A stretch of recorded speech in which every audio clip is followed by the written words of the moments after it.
lakini sasa kwa ukoo tuko sasa damu iko ndani hapo.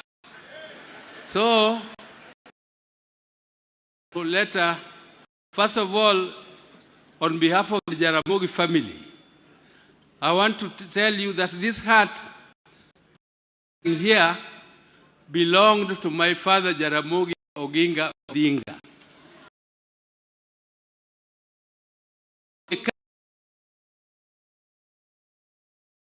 Kenya. And Jaramogi was the founder of Ford Kenya. And the people, we must thank you forever for Jaramogi man to man. And Weta has been with us. He has taken over the party, but still ours together.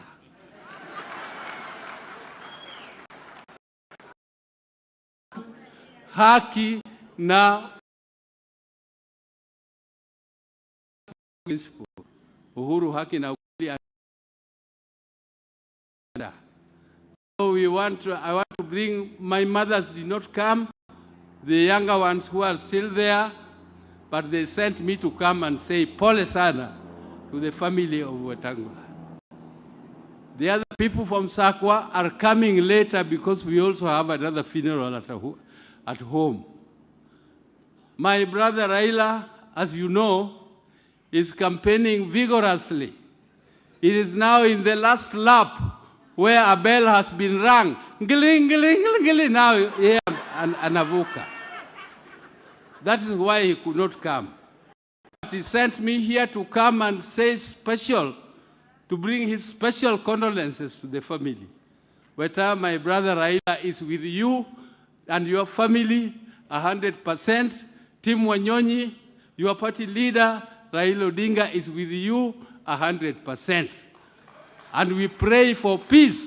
We want the family to remain peaceful, and we want the family to continue. We know it is very heavy to lose a mother. Me, when I lost my mother, I have never cried in my life. I never cry in funerals.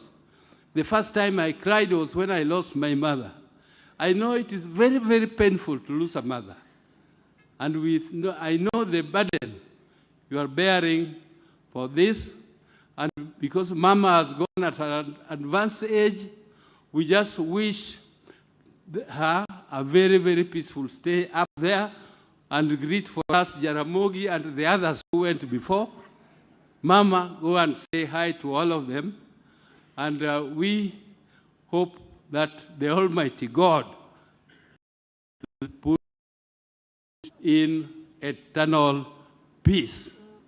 I don't want to say much more because we were late, but I came with Honorable Ososi, who is our party leader, deputy party leader. He's there. Ososi, please stand up to be. I didn't hear your name being mentioned. And then I also came with Kamau Raila. He is also related to this home through their sister, who is Weta's sister, who is married in Kirinyaga. So he's here also as a family friend. So with that, I want to end by once again wishing the family peace and eternal peace forever. Thank you very much. Thank you. I am told that you used to be a youth leader, but you have graduated.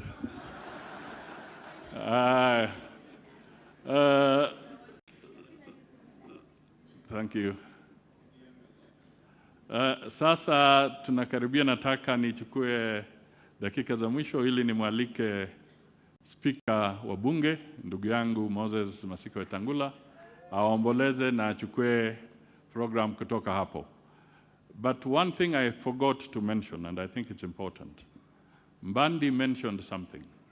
And recently, when the president led a delegation to China under the FOCAC mission, one of his key focuses was resources that can be used to deal with the main artery to the Great Lakes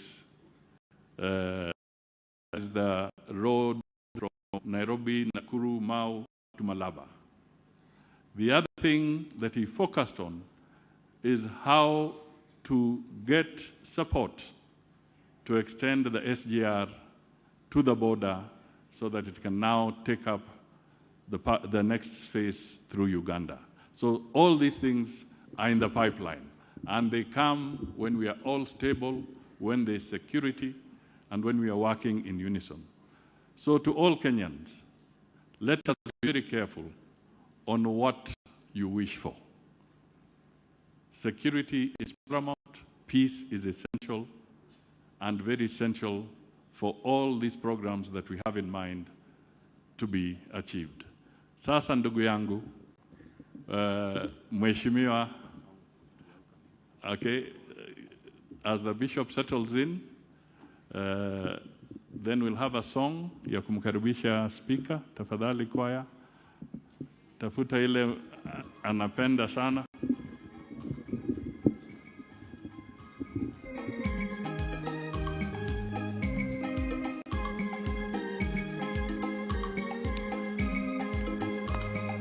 Can we stand up and stretch a little?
Asante sana ndugu yangu Musalia Mudavadi. Baba yetu Mzee Dominic, the patriarch of our family, Your Excellency, our President and friend, my brothers and sisters, including the member for Westlands, the team, our children, our grandchildren, and our bigger family, and the bigger Bungoma family, and the bigger Kenyan family here today. Tunasimama hapa kuomboleza kifo cha mama yetu. For a long time, I have been a friend of the clergy in front of us. Baba Askofu Kadima, rafiki yangu, nashukuru sana kwa kuongoza kikozi cha mapadri wetu. Ndugu yako Juma wa Kitala alikuwa hapa jana. Kabla sijasema lolote, ni saluti nyinyi nyote, Speaker rafiki yangu wa Senate, Speaker wetu wa region, rafiki yangu Sam Kutesa, Maebo Deputy Mama Gladys Boss, wabunge wetu wote wa mabunge yote mawili. Tangu tufiwe, mumekuja hapa wengine zaidi ya mara 3 mara 4. Your Excellency, the reason some of the MPs didn't speak is because we have been speaking here almost every day, including yesterday. Niko hapa, mtaniruhusia niite marafiki wa church. Mnajua Papa wa Roma ndiye president wa kikundi cha maspika wa Afrika Mashariki.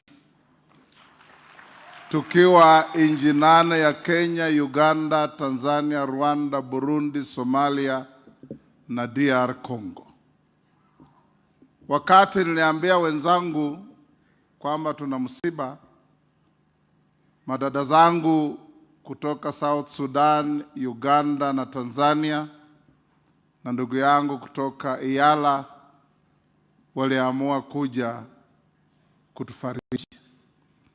Lakini kabla ya hao, mniruhusu nimuite a very special friend, my brother Sam Kutesa kutoka Uganda. Please come forward, Sam. Sam Kutesa was my counterpart foreign minister, and when I was the chairman of the African Peace and Security Council, he was my able member and campaigner who helped me to be voted in. Karibu Sam, uomboleze kwa dakika moja. I know Ugandans have difficulties with Swahili, so sungumuza tu Kizungu. Thank you, Moses, for that permission and for understanding my shortcomings. Your Excellency, President Ruto, President of the Republic of Kenya, Mzee Wetangula, the head of the family of the Wetangulas, my dear friend, Mudavadi, my speaker in Uganda, and all other speakers, as they say these days, protocol observed. I am here to join you to say farewell to my friend and brother's mother. I didn't know her personally, but I certainly know her products. And one of them is my friend Moses Wetangula. As Moses has said, we have served together as foreign ministers of our two countries. And I remember he's now talking about peace at the AU, very important. But I remember him and the important role he played when our region and this country itself was in turmoil after some election in 2007. He was a new foreign minister, and he was instrumental, among a few others, to bring back peace to this country. And Moses, we salute you as a region, and we salute you for your contribution. Of course, his performance as foreign minister was exemplary, and when he talks about his role as chairman of the Peace and Security Committee, I can say without any fear of contradiction that when Moses took the chair, we all said, yes, he has arrived. And we knew that our peace negotiations and talks were in capable hands. Now, I just want to say that Moses is an epitome of an East African, is an East African integrationist. He believes in the East African Union and unity. He is part of us socially, economically, and I dare say, because he knows it better than most, politically. We have, in some measure, a part we play as Ugandans in his leadership, in his becoming a leader here, and he knows it. He knows it, and I will not go beyond that. But he loves the region, and I believe he continues to serve us. And I'm glad and congratulate him for having attained a higher responsibility as Speaker of the National Assembly of the Great Republic of Kenya. Now, we have heard his mother has passed away at about the age of 94. And his father is 97 and still counting.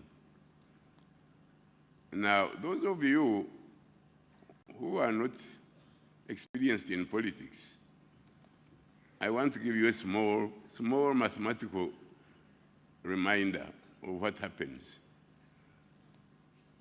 Wetangula's ability to continue is unquestionable. And if you want to get rid of him, please wait. On account of his ability, you will not.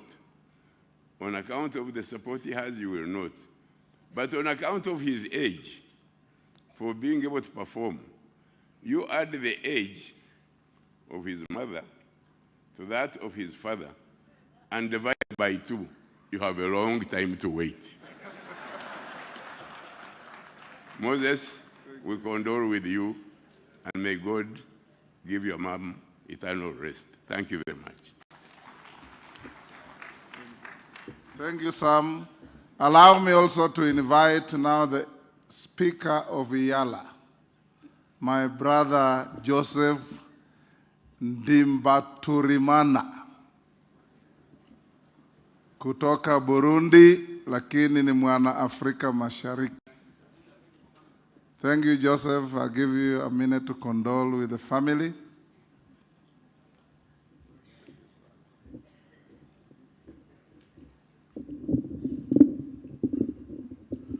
Your Excellency, the President of the Republic of Kenya, Right Honorable Speakers, Ministers, today, when I arrived here,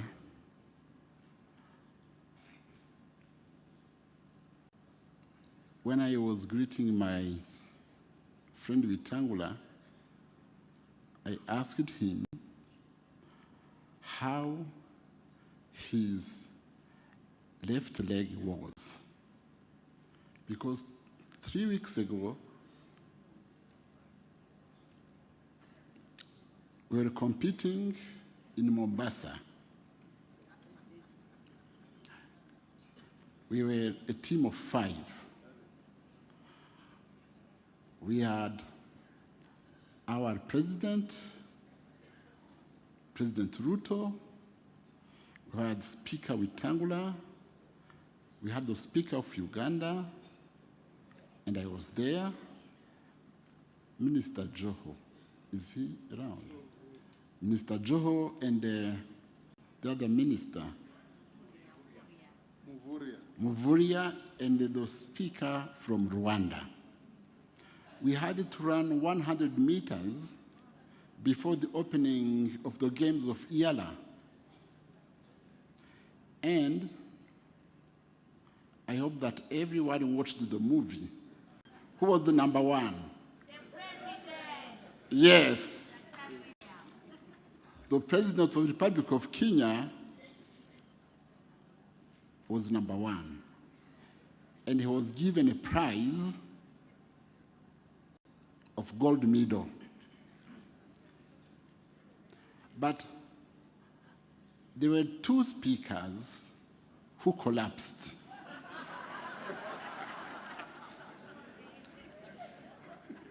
My friend there, Wetangula, I think that his left leg, I don't know what happened. He was behind me and he was doing this. When my sister from Uganda was crawling this way, but he told me that he was well, and I guess that was right, because he told me that he collapsed because he had felt that his mother was not well. Is it the reason? I don't know. Anyway, we came from Arusha, from Iyala, bringing our condolences. You are our friend, and we love you. Losing a mom is something which is very deep. And we'll not make a long speech. We are here to assure you that all the time, every time, we'll be always by your side. Thank you. Thank you, my brother from Iyala. Let me invite my sister, Speaker Nana Kumba, from the Republic of South Sudan. Karibu, my sister Speaker.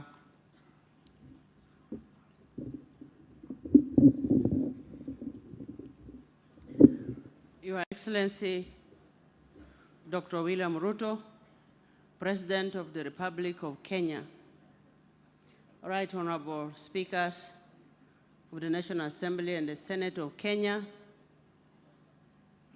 Honorable Ministers, my colleagues, the Speakers of Uganda and Tanzania, and Iyala, Honorable Governors, all distinguished dignitaries of the government, and the mourners.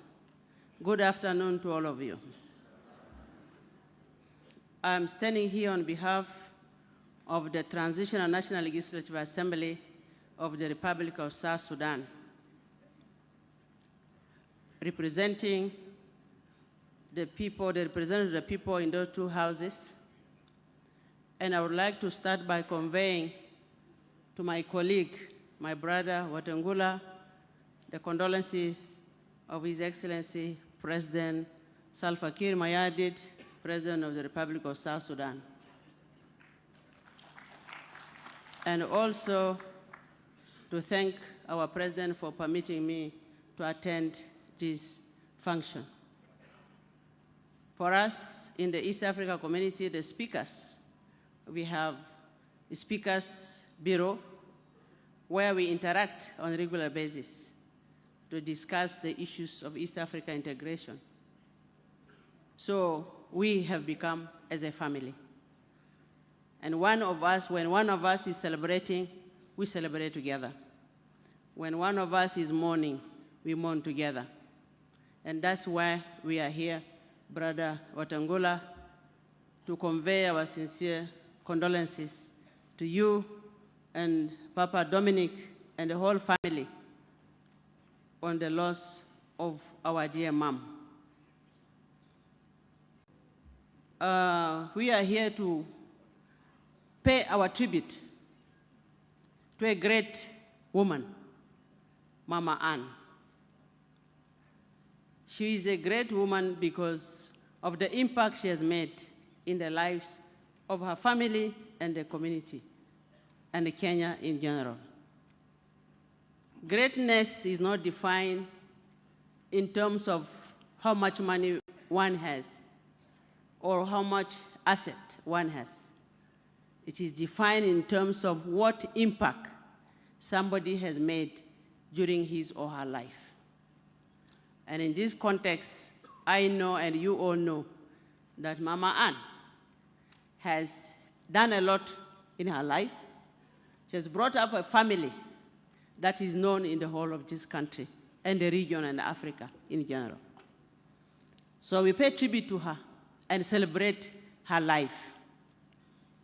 We also pay condolence to Papa for losing a dear friend. It's not easy to lose a partner. And for the family, it's not easy to lose a mom, it was said before. Papa, we stand with you at this difficult time, and we pray for you, for your good health, to continue being there for the family. Your Excellency, the President, before I conclude, I would like to acknowledge, as a leader heading an institution of the representative of the people, to acknowledge the role Kenya has played in the politics and the life of the Republic of South Sudan. Kenya, to us as South Sudanese, is a second home.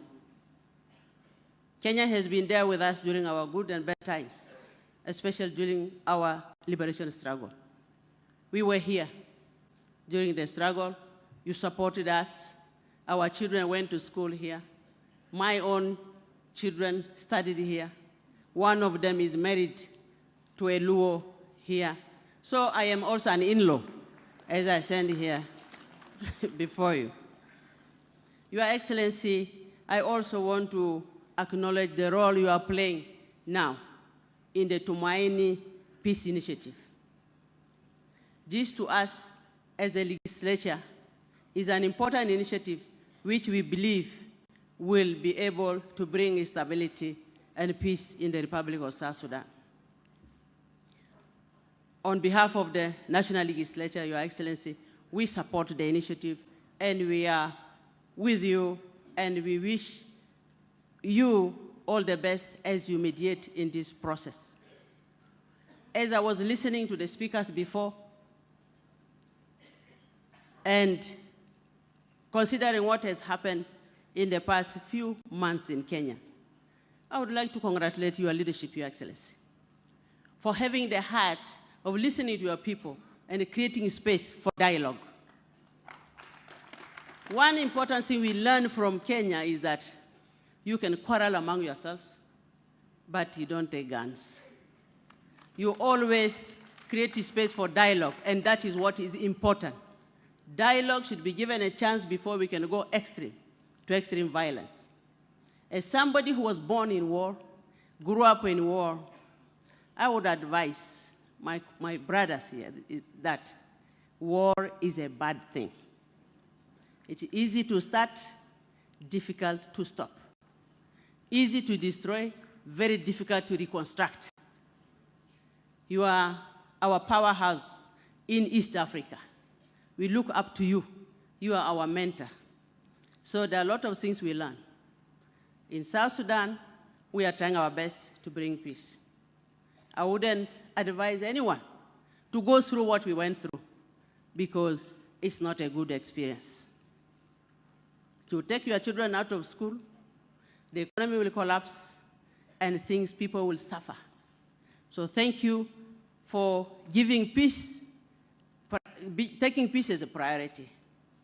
And we look forward to having peace, total peace in South Sudan. To the family once again, we are with you in this grief and we will continue to pray for you. We are in recess. I came here with my family. My husband, Dr. Kumba, is there. And my daughter, Sophie Kumba, is also around. And the support staff. So once again, our sincere condolences to you. And may God rest Mama's soul in peace. Thank you. Thank you, Speaker Nana Kumba. Na mulisikia Speaker wa Iyala akisema tulitimua mbio Mombasa. Actually, the person who appeared to have won was Speaker Kingi. Then he was found to have cheated and was disqualified. And our president became number one. But the person who didn't finish is my sister from Uganda, and yours truly here. Let me invite Mama Triple N, Annette, Anita Among, Speaker of the Republic of Uganda Parliament, na ni msichana kutoka hapa Chepkube. Hapa Chepkube ni jirani yetu. Karibu sana mama.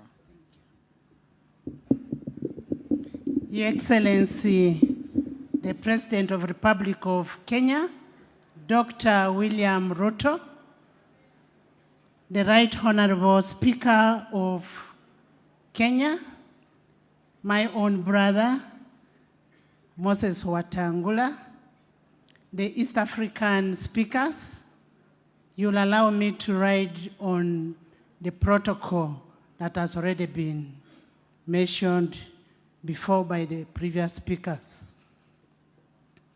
My name is Anita Mong, Annette Magogo. By the grace of God, I am the Speaker of the Parliament of Uganda. And still by the grace of God, I am a neighbor from Chebukube here, a neighbor to Honorable Wetangula. And when you heard Muzei say that partly 3/4 of his family or his clan is from Uganda, that's why you see we are here, because this family is both a Kenyan family and a Ugandan family. And Muzei, I want to thank you so much for acknowledging that home is home, and Uganda will always remain your home. I came along with my members of parliament, whom I would want to introduce. Just stand up and Honorable Musila John, Honorable Musamali from Yala, Honorable Rakajara is the one in charge pension, parliamentary pension. Honorable Cooper Elijah is the oldest person in parliament. He has been there for over 30 years. Honorable Kankunda Amos is from Western Uganda. Honorable Haji Idi Isabire is from Busoga. Honorable Wanda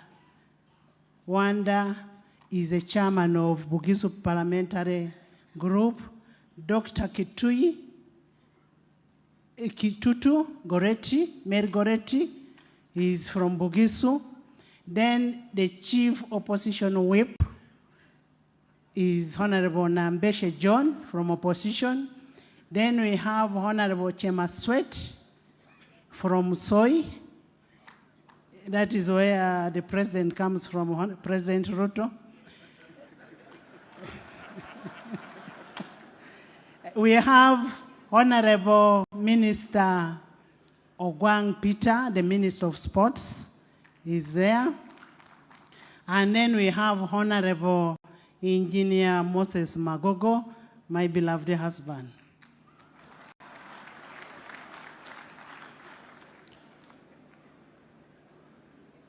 Members, mourners, losing a mother, however old or young she is a loss. I remember one of the persons who spoke here saying, the only person you can ever trust to be your person is a mother. It is a very, very painful thing to lose a mother.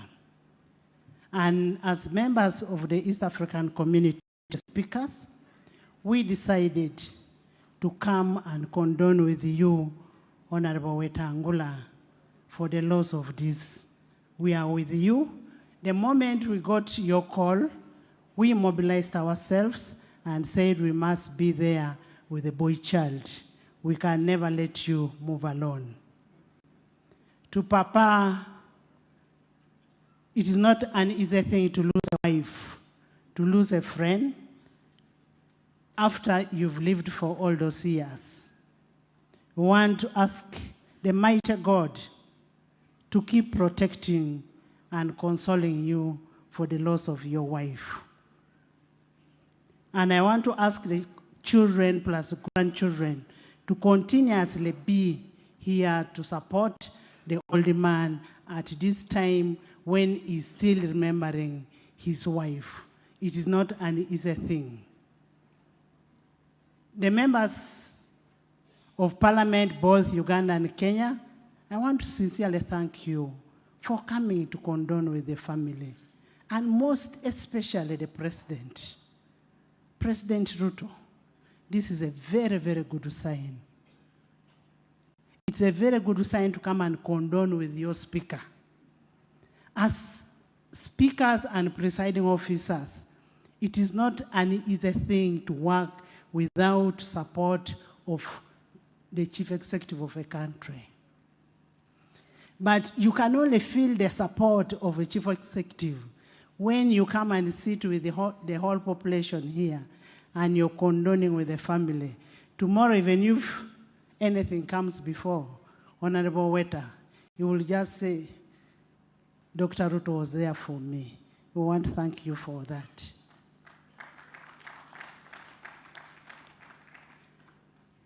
Members, as we mourn our mom, I was discussing with my neighbor that for us, when we go for a place where we are going to mourn, you go only to mourn. You don't bring politics. Time for politics will come in. Let's give our mother a dignified send-off. And in our culture, when a person like Mama has passed on and left brilliant children with integrity like Honorable Wetangula, Mama is not dead because she has left a legacy behind. Somebody that they can always refer to. We want to thank Mzee, your family, for bringing up your children in a dignified way. Without Honorable Wetangula, some of us would not be knowing here. We would have not come here. But because of Honorable Wetangula, who has been brought in a dignified way, who is the Speaker of Parliament of Kenya, we are able to come here in a big number. We want to thank God for that. And thank you for the good work you're doing. Dr. Ruto, you have an asset in Wetangula.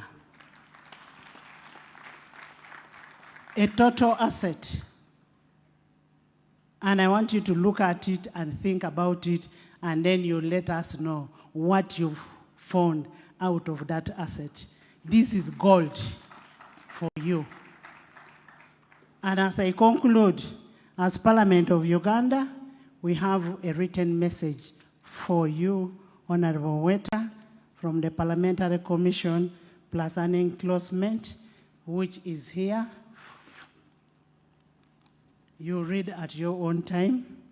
We want to thank all of you once more for coming to condone with the family, a mother who comes from two nations, the Ugandan nation, the Ugandan country, and the Kenyans.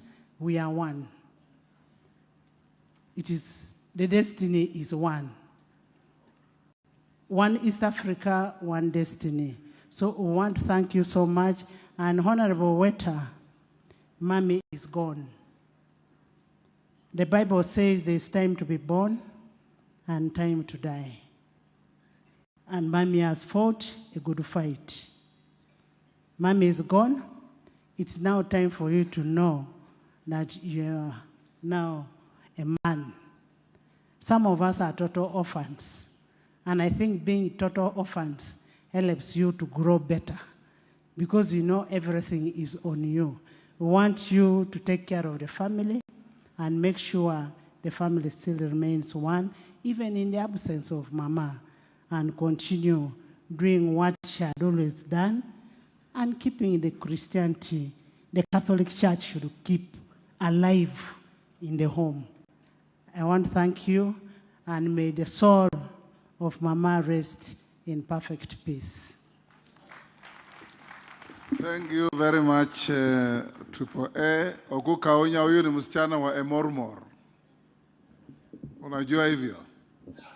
Now let me invite the last of my colleagues, and this is also the president of the International Parliamentary Union, IPU, my sister Tulia Ackson, the Speaker of the Parliament of the Republic of Tanzania, the United Republic of Tanzania. Welcome, Dr. Acton.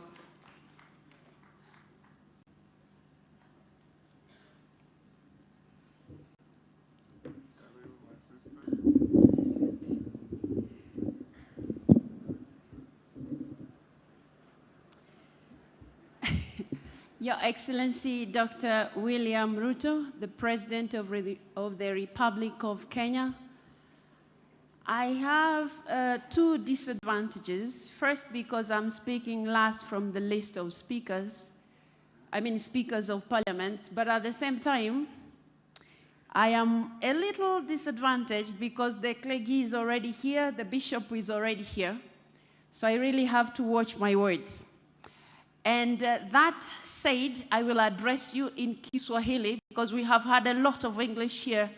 And our Papa Dominic said he was the first person to be able to speak English here. So I will not want to dwell into that. And I know the joke that comes from Kenya, that Tanzanians don't beat you in English. So I'll address you in Kiswahili for good reasons, not bad ones. Sawa, baada ya kusema hayo, nitumie fursa hii kuwapa pole sana wafiwa wote, mume wa marehemu. Kwa namna moja ama nyingine, tumeguswa ama tuliguswa na maisha ya mama huyu, maisha ya bibi huyu. Poleni sana. Baada ya kusema pole hizo, nilisema kwamba hapo nyuma kidogo napata changamoto kwa sababu Papa Dominic alipopita hapa mbele alisema kwamba ataendelea kuishi peke yake na watu tusimzengee. Na sasa tuliokuwa tunakusudia kumzengea tuko wengi kidogo. Sasa ametukatisha tamaa kweli. Lakini hatutakata tamaa kwa sababu amesema vyema umri wake ni miaka 97 na kwamba baba yake aliishi miaka 106 na anakusudia kuvunja rekodi ya baba yake. Kwa hivyo bado ana muda. Kipindi hiki ni cha msiba, hawezi kuwa anatafakari kuhusu hayo. Kwa hivyo hatujakata tamaa, Papa Dominic. Sisi ambao tumejipanga kwa foleni utatuona tutakuja.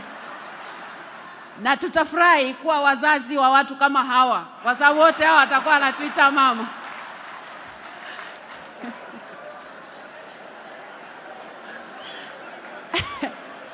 Na kwa kusema hayo,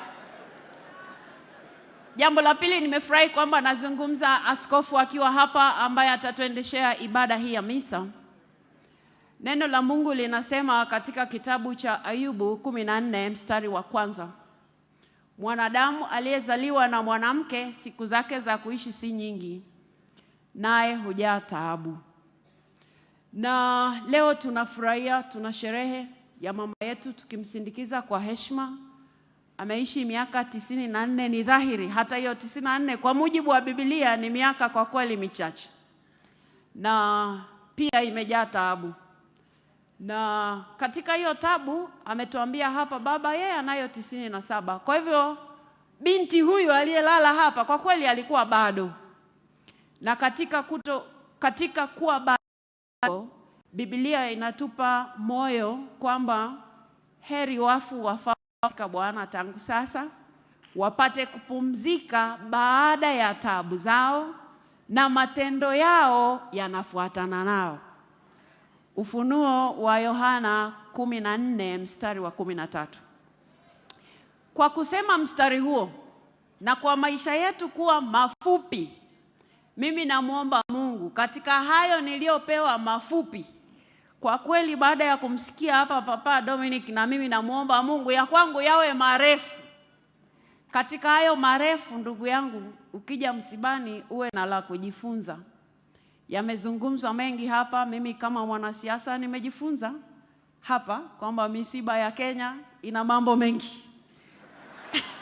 Katika hayo mengi nitachukua yale yanayofaa, yale ya kuyaacha hapa nitayaacha hapa.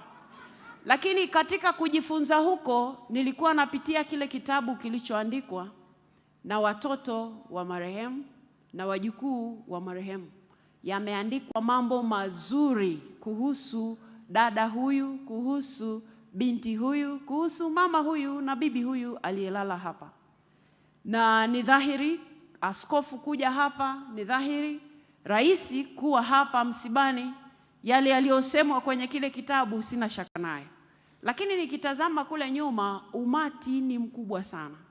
kuashiria kwamba yale matendo mema yanayoambatana nasi tutakapopumzika katika Bwana, bila shaka mama yetu amepumzika katika Bwana na matendo yake mema yanaambatana naye.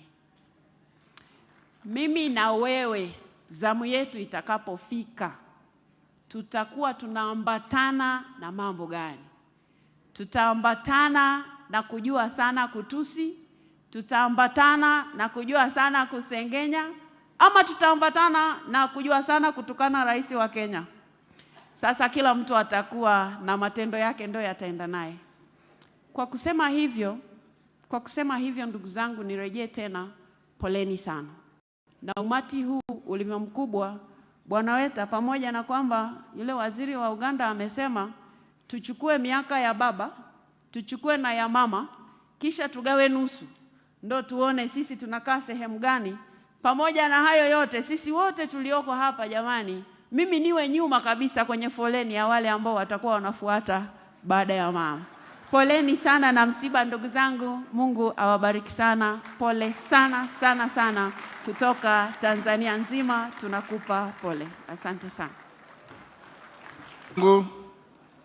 Hawa kina dada na huyo bwana ndio walinichagua kuwa rais wao, na mmeona ni watu wa ujasiri mkubwa. Allow me now to say a few things, then invite our president to address us. Our mother is undoubtedly a great, was a strict disciplinarian. Kwa akina mama mlioko hapa, huyu mama wetu alituzaa mapacha mara 4, moja mara 7, na hakuna mmoja wetu alizaliwa katika hospitali. Zote tulizaliwa kwa hii boma. Saa zingine anapata mtoto, baada ya siku moja ako jikoni anatupigia chakula. Mama wa nguvu. Tukienda shule, mama alikuwa ukirudi anakuuliza tu swali moja, ulikuwa number 1? Kama hukuwa number 1, ile kichapo utapata, hutasahau. Kama ulikuwa number 1, unachinjiwa kuku, unaandaliwa, unakula peke yako, wale hawakuwa number 1 wanaangalia ukikula. Huyo ndiye alikuwa mama yetu. Alikuwa mama hana mchezo. Hata watoto wa jirani, marafiki zetu, kama tumekosa anatuchapa wote, na kama umetoroka atakufuata mpaka kwenu pia uchapwe, akwambie lazima uwe na maadili mema. Huyu mama alikuwa mama ya kila mtu. She brought up our father's young siblings. She brought us up, her brothers, and our neighbors and our relatives. We all grew here. I don't remember any single day as her children having a meal on our own. Kama uko peke yako, atasimama hapo nje aite mpita njia aseme kuja kula na mtoto. Man. Your Excellency, ukitoka hapa utaona compound ya mama imejaa miti. It is a forest because of her environmental protection. Alikuwa mama anakupigia simu Nairobi anasema mtoto wa fulana ameingia kwa compound amekata mti, kwa sababu ya upendo yake ya environment. Mama alikuwa mtu ambaye anapenda kukaa hapa kwa boma. Ukiangalia kwa hii kitabu, the second last page, ukiniona mimi nikigraduate na ndugu yangu na baba na mama, that was the first time my mother stepping in Nairobi. Yet she had relatives and brothers who lived in Nairobi. She never wanted to leave this home. Akitoka akifika Nairobi anatuuliza, sasa nyinyi mnataka nikae hapa? Nana analinda mzee nyumbani. Anarudi nyumbani. So baba, mama ametuacha. mama mdogo alituacha, lakini wewe ulizaa watoto wengi. My mother 15, my stepmother 15. We are 2 rugby teams in full. Baba mwenyewe anaweza kuwa referee, mama wakuwe linesman na tumalize mchezo. So kuja kwenu leo, my brothers and sisters, Your Excellency, our President and friend, we thank you for coming to condole with this family. Ukiangalia nyuma ya hiki kitabu, you can see how beautiful my mother was in her youth. This was 1966, when my father was working in Kakamega, and they were one of the star couples in that area. As we look back, as her children, grandchildren, great-grandchildren, we say God continue not only blessing and guiding us, but blessing and guiding everybody of all of us here and elsewhere to have good families. Nimekaa hapa nikisikiza, na mimi nataka kuambia marafiki zangu waheshimiwa vijana, hata Biblia Yesu anasema mkono wako wa kushoto ukipeana, wa kulia usijue. It is actually sacrilegious and a monstrous ignominy for somebody to stand here and claim that he was sending our father money for treatment. That is high-level insolence. My brother Tim and I have had the capacity and ability to keep our parents to this age. None papa kaba waru miraho papa chisilingi chelefu chibili kule sukari bila kusaba ohemano no bololi wawe changa papa chisena cha kumusilika. That is irretrievably arrogant, distasteful, and unacceptable.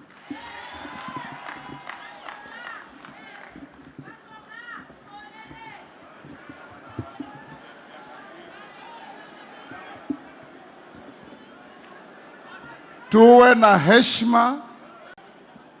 Sisi mkituona huyu Musalia, huyu Lusaka, hawa wabunge, they help people each and every day. Even as they sit here, they're wiring money to people in need. They have never gone to any public forum and say, mimi nilikutumia we pesa ya matibabu. Mukome hiyo tabia tafadhali. Heshima si utumwa. Heshima si utumwa. And us as a family, Your Excellency, we want to play decent public conduct. And when you come here, that all these people, huyu Lusaka, governor wetu, alikuja hapa na ng'ombe 5, alileta hapa shilingi milioni 1 ya mazishi, amesimama hapa. Mumemsikia akisema alileta kitu hapa? Tafadhali tuheshimiane. Omanye no vanembelekeu onyawaro ngasi mchuli.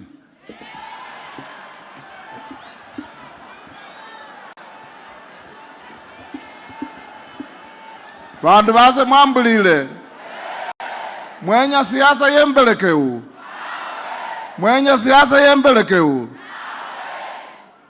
Eweno yetu mundu wimakusoka ni witangazia. Ate ewe papa hawano tamba. Mala wacha kusoko. Mala wakana na gavana Lusaka wako chisilingi 2,000. Mala wakula hayama. Ne wolengo bolo mukasi wo takalusaka ndi kukikone.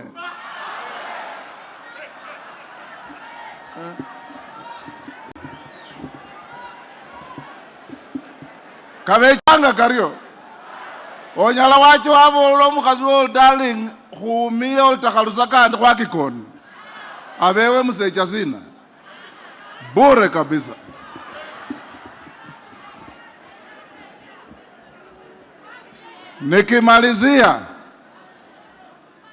Nikimalizia nataka kuomba wanasiasa wetu. Mzee Atola amekuwa hapa.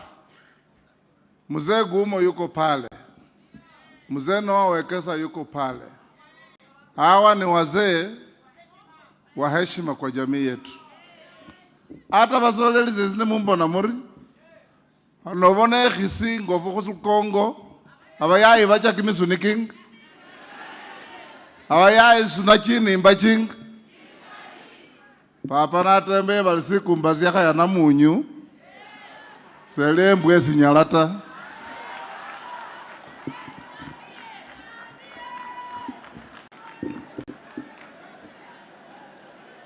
Waja nimalize kwa kuwashukuru wabunge wetu. In honor of my mother, my distinguished members of parliament from both houses, just stand up and be acknowledged. All distinguished members of parliament who have been here, you can see how many they are, and have been coming. Thank you. Governors wetu, Governor huyu Barasa wa Kakamega alikuja hapa tukakaa na yeye. Governor Otuoma amenipigia simu mara mingi akileta rambirambi zake. Governor Lusaka tumekaa hapa naye kwa huu muda wote. Nokunda bulyo kilabzei to give us irrelevant and unhelpful lessons.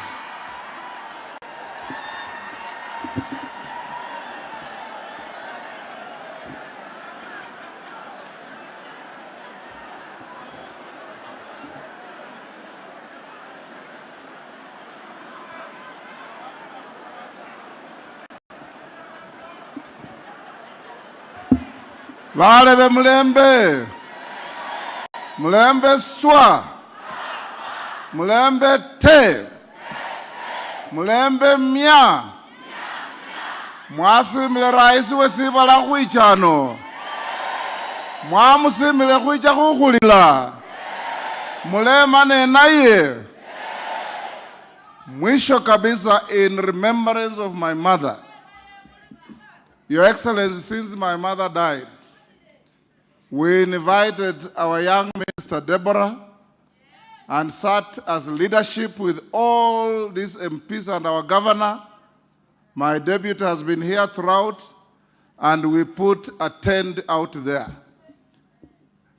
Taifa Care through SHA has registered thousands and thousands of people in this home. And I want to encourage you, our people, my people, mujiandikishe. Juzi nimeenda Bungoma na governor wangu huyu na senator na Didimas.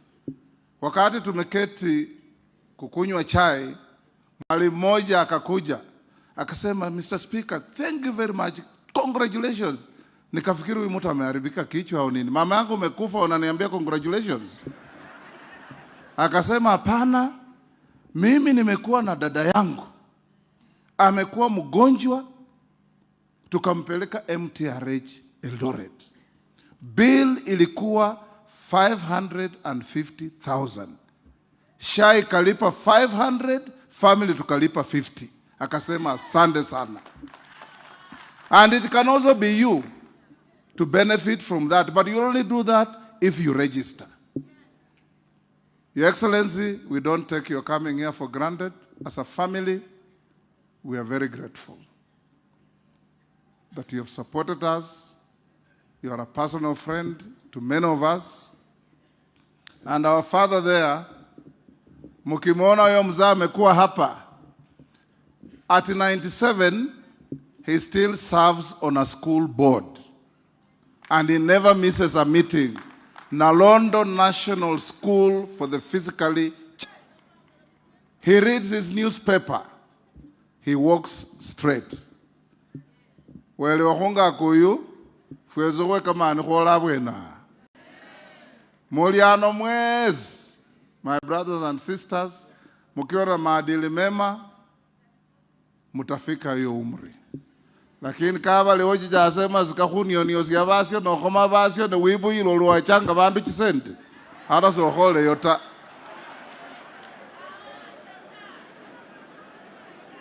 Now is my singular honor to invite His Excellency the President, Dr. William Samoei Ruto, to come and condole with our family because this funeral is being relayed live. Welcome, Your Excellency. Thank you.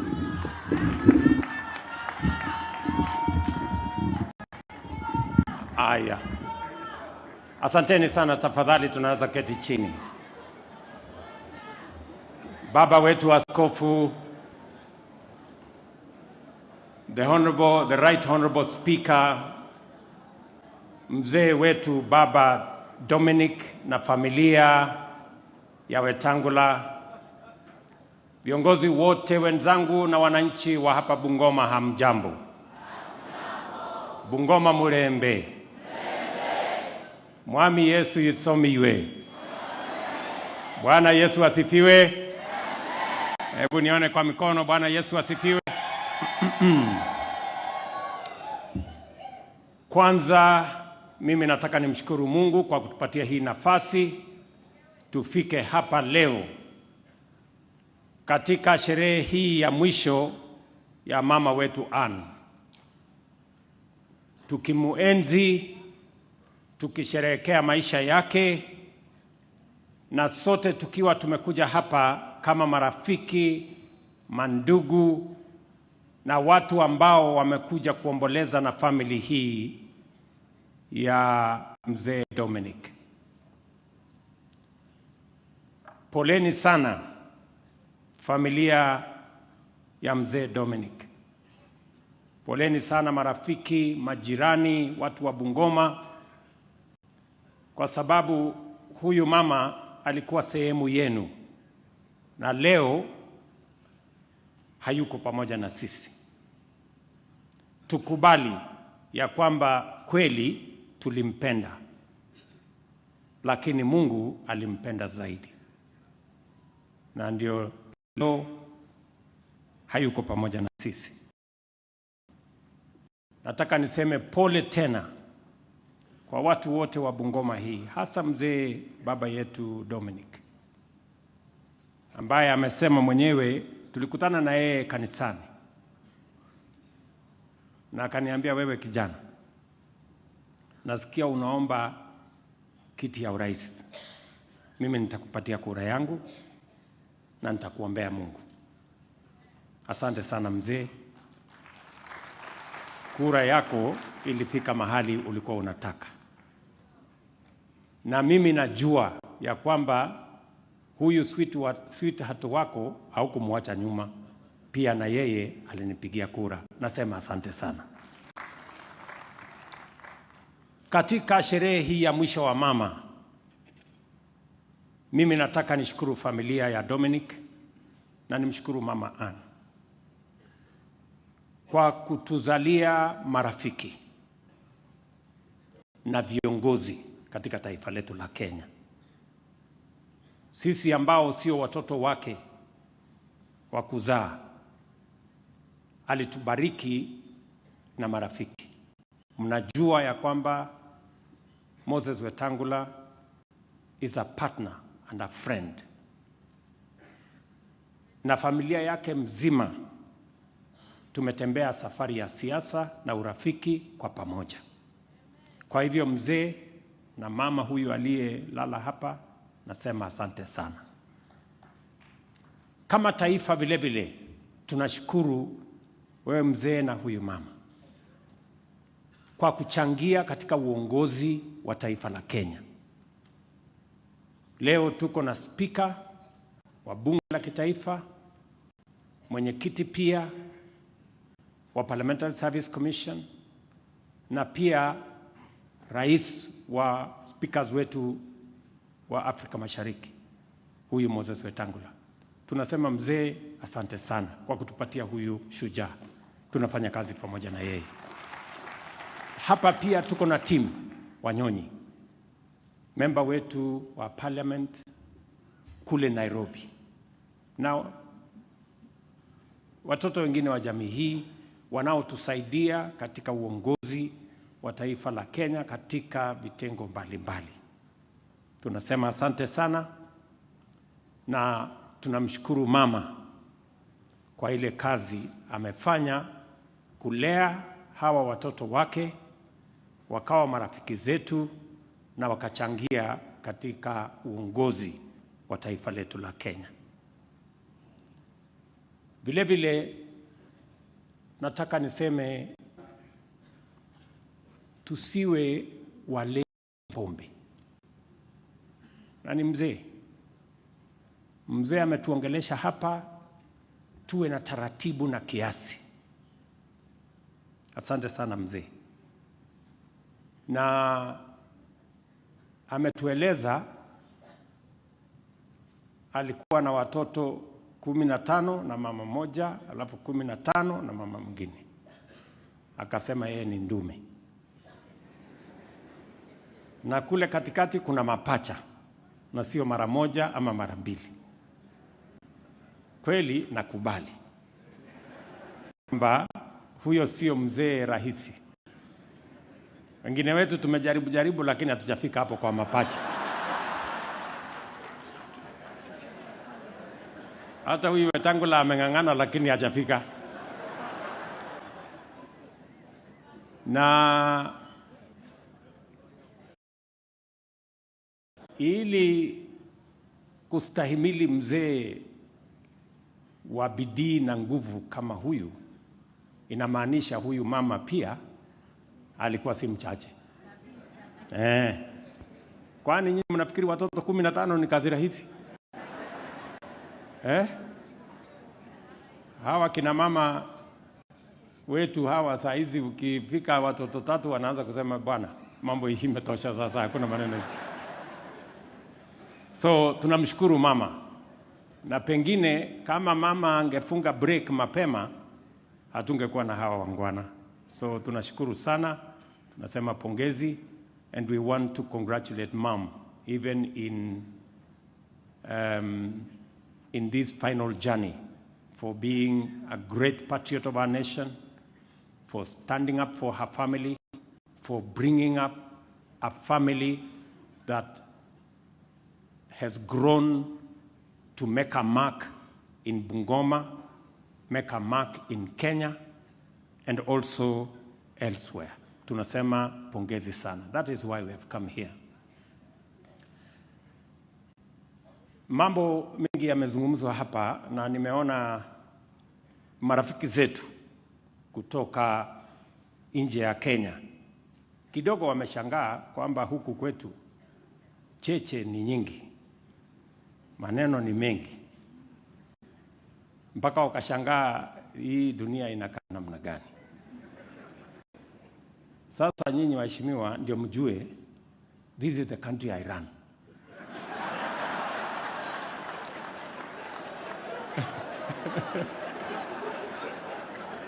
Na hii mambo yote hii, I am supposed to make sense of it and to provide direction how we are going. Na kila mtu hapa is right in his own way. Huyu anasema hiyo, mwingine unafikiri huyu amesema ukweli. Alafu huyu mwingine anaongea, unaona ala, kumbe. Lakini mimi nataka ni tuulizane kama wa Kenya. Tafadhali, demokrasia ni kitu mzuri sana, tuisherehekee, lakini pia tuwe na kiasi. Isipite viwango ambazo zinaweza kuharibu amani na utengamano katika taifa letu la Kenya. Because friends are watching, partners are watching, investors are watching, many other people are watching what we are doing. So inabidi tuweke maneno kwa kiasi kusonga mbele tukiwa pamoja. Nakubaliana. Najua mzee Dominic amezungumzia hapa maneno ya maendeleo. Kuhusu shule ya kisiwa hapa. I know it very well. We've done some things about that. Governor, Senator wenu ameongelea kuhusu mambo ya maendeleo. Governor wenu amesema kuhusu mambo ya maendeleo. Katika sherehe kama hii ambayo mama amechangia sehemu kubwa katika maendeleo ya taifa letu la Kenya, mimi sioni kama kuna makosa tukisema vile tunaweza kupeleka mambo ya maendeleo mbele. Ile maneno ambayo haifai ni mambo ya uchochezi na fitina. Kwa sababu mzee huyu Dominic hajafanya makosa kunieleza ya kwamba kuna shule mahali ya technical training ambayo itasaidia sio vijana wake, vijana wa Kenya wengine wengi, na inahitaji usaidizi kiasi fulani. Nataka nikuhakikishie mzee, tayari nimeamrisha wizara wataanza kupanga. Kuna taratibu lazima ifuatwe. Nimewaambia waanzishe hiyo taratibu ndio tuweze kujua kama Technical Training College yetu ya inaweza kufika kiwango umeniuliza. Na kama haifiki kwa kiwango umeniuliza, tutaona vile tutaisaidia kwa infrastructure na mambo mengine ndio ifike hiyo kiwango umeniulizia. Pia niwaambie viongozi wenzangu hapa, mambo mliouliza, mambo ya maendeleo ya taifa letu la Kenya ni ya muhimu. Najua huyu mama aliyelala hapa na huyu mzee Dominic wangependa kujua ile kura walinipatia, hiyo mpango imefika wapi. Na kati ya hayo mambo ni haya viongozi hawa wamesema. Na niwahakikishie nitarudi hapa Bungoma, kawaida yangu nilale hapa siku chache, tupangane mambo ya maendeleo ya Bungoma County. Lakini pia nichukue nafasi hii niwapatie tu taarifa fupi, kwa sababu unajua kuna watu hawa wa uchochezi ambao hawataki tuseme mambo ya maendeleo kwa sababu wanataka kuendelea na uchochezi na fitina na uongo. Na unajua tulikuwa hapa Kenya. I took a firm decision when I took over. I said that we must stop extrajudicial killing in Kenya. I took that firm position, and I did not just say it, I took steps. Financial independence of the national police must be removed from the office of the president, ipelekwe kwa inspector general, so that the police service, being an independent institution, can make independent decisions on investigations, on prosecution, and on maintaining the rule of law. That any criminality must be investigated, whether undertaken by citizens or criminals or undertaken by the police. It must be investigated, and we must get to the bottom of any, and anybody in breach must live with the consequences of the law. And the law must apply not in a selective manner, to keep everybody on the right side of the law. Because the rule of law is what underwrites our democracy. Kwa hivyo, hiyo ndio kazi ambayo lazima iendelee. Na hatuwezi kurudi nyuma pale. Kwa mito wameuawa Wakenya sijui 30 na ngapi kule Yala, Wakenya sijui containers, Wakenya wanauawa wanapelekwa kwa National Park. They have to do. Tusi ni mengi, wanatukana huyu, wanatukana. Kesho ingine watatukana mwingine.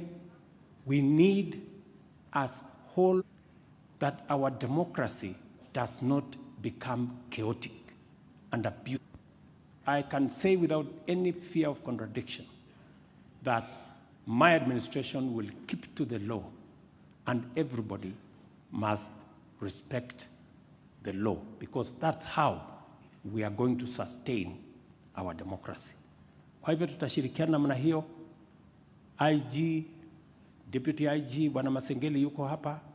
DPP, ndugu yangu Igonga, they are here. They know what to do.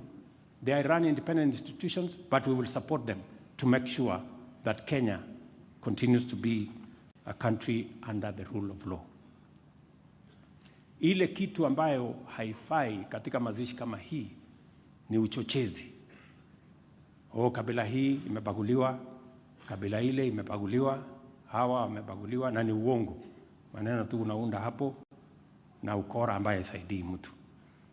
So let us be measured in the things that we claim and the things that we say that have no basis. Mimi nataka niwaambie hivi. Mbali na hizi siasa mingi, mitandao, porojo, na wauliza wa Kenya, let us focus. The education of our children is very important. Our children equalizes the fortunes of education. Na ndio sababu kwa miaka miwili nimefanya mambo matatu ya muhimu kuhakikisha kwamba elimu ya watoto wetu inasonga mbele. Jambo la kwanza, tumeweka laini ile shida ilikuwa kwa CBC. Wazazi wengi walikuwa wanashangaa hii CBC italeta shida. In fact, watu wengi walikuwa wanasema hii CBC tuifutilie mbali. But tumeinyorosha vizuri.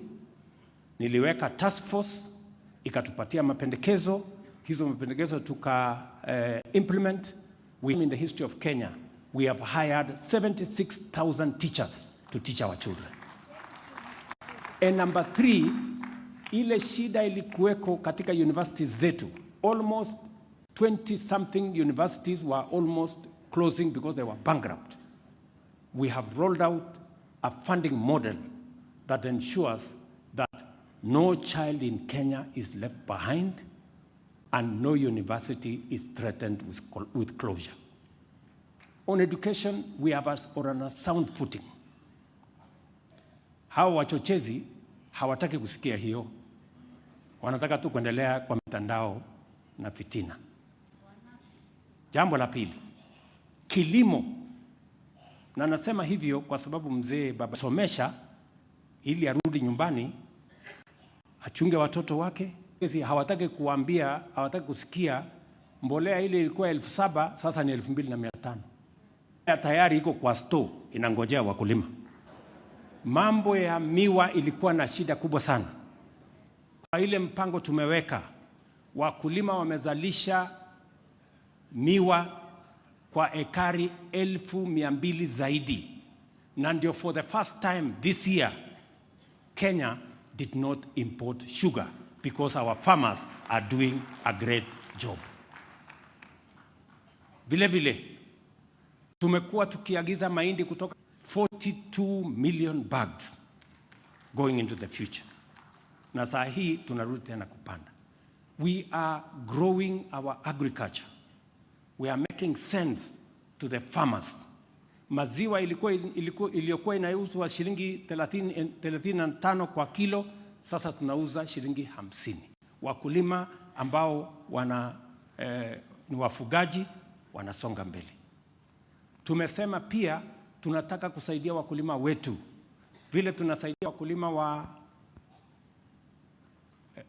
wakulima wa chai, vile tunasaidia wa kahawa, vile tunasaidia wa mahindi, pia na wafugaji wetu tunataka pia tuwasaidie katika kucontrol disease.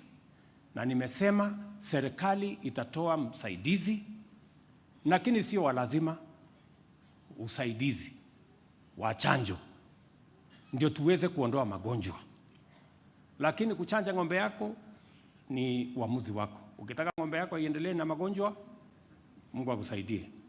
Ukitaka ng'ombe yako tuchanje tuondoe magonjwa, tushirikiane ndio tuweze kusonga mbele pamoja.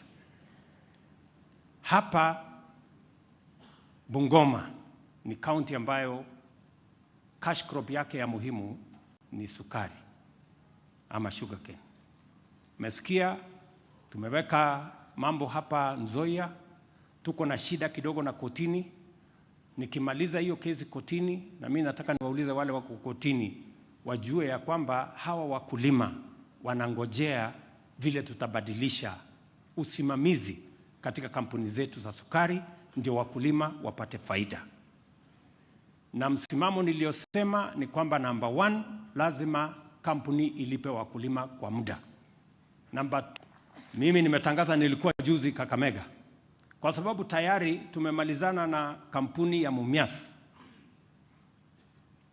The first time hapa Mumias.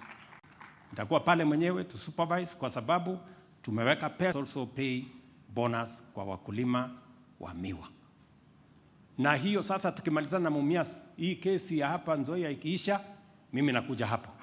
Mpaka wakulima wa miwa wa kutoka hapa Nzoia, wa Bungoma, pia na wao walipwe kwa muda harakati hiyo.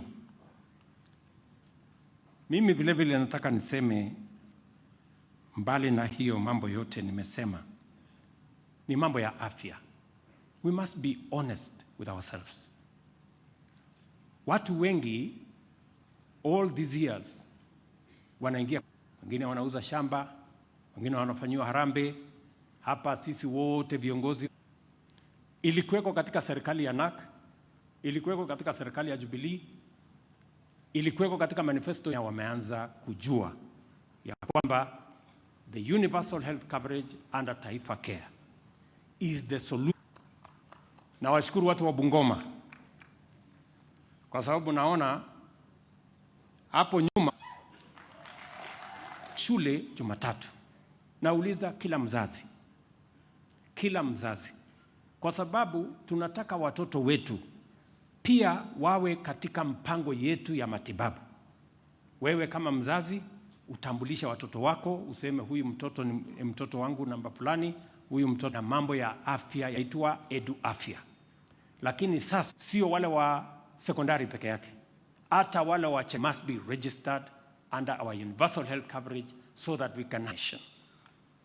Kwa hivyo mimi nimefurahi sana kufika hapa. Nataka mwisho niseme wengine tupange pia ajira ya hawa vijana. Mambo ya markets, hata Chwele hapa tulianzisha tarehe 3 Disemba, a month ago. Tumeanza kujenga ile soko niliahidi watu wa Chwele. Na niliwaambia mjumbe wenu huyu majina za hapa Bungoma ambazo tunajenga. Wote wanafanya kazi mahali kuna heshima, maji, usafi, ndio tuweze kukuza MSMEs huku mashinani. Hiyo kazi yote ambayo nimetaja hapa ni kwa heshima ya mzee Dominic aliyenipatia kura yake. Angependa kujua ile kura yake alinipatia nimefikisha wapi kazi.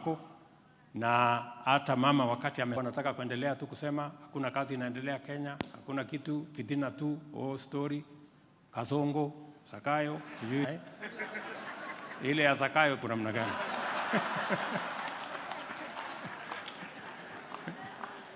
Is to work together, kushirikiana.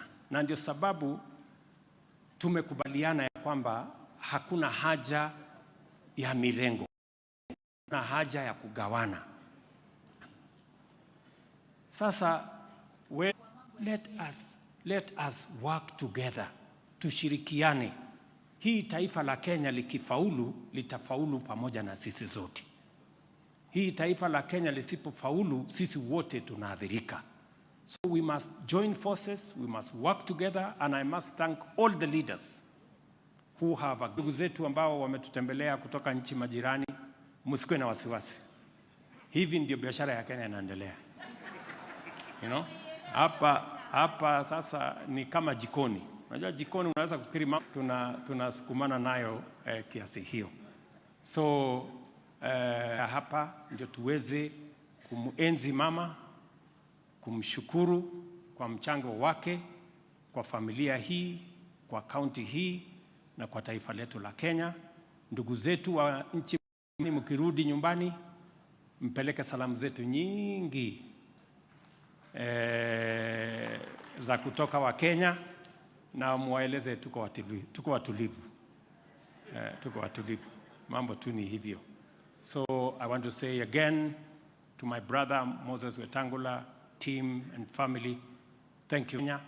And to all the other people who have come here, asanteni sana. Tunawatakia baraka ya Mungu kwa jamii.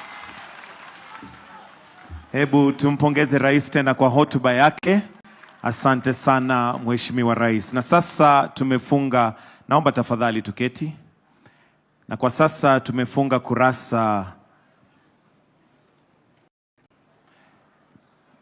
kurasa ya hotuba na tunaelekea sasa kwa sehemu ya misa, na kwa misa ya kumsindikiza mwenda zake. Lakini kwa sasa nitaomba kwaya tuimbe wimbo mmoja tukingojea misa sasa, tukipatia kipaza sauti ama kinasa sauti kwa kanisa ili waweze kuendelea na misa kabla tufunge na kwenda kwa pale kumpumzisha mama ambaye ni mwenda zake. Kwa hivyo kwaya, tafadhali tupatieni wimbo.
Nyumbani mwake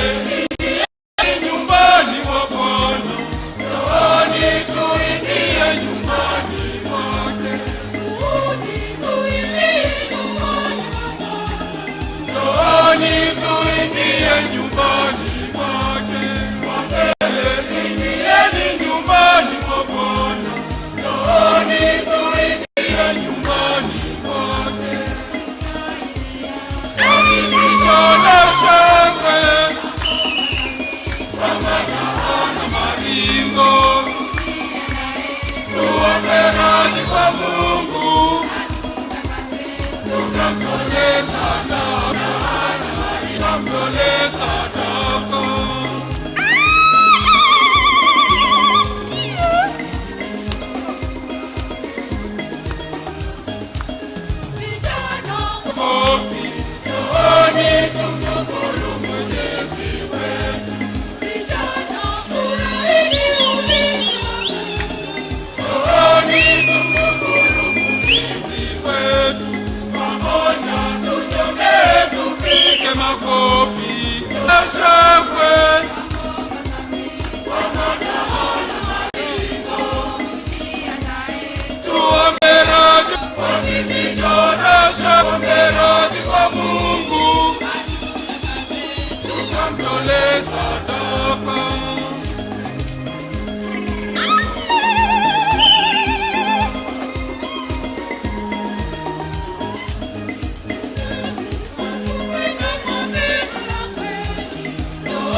Nitaomba sote sasa tusimame ili tuweze kuanza ibada ya misa.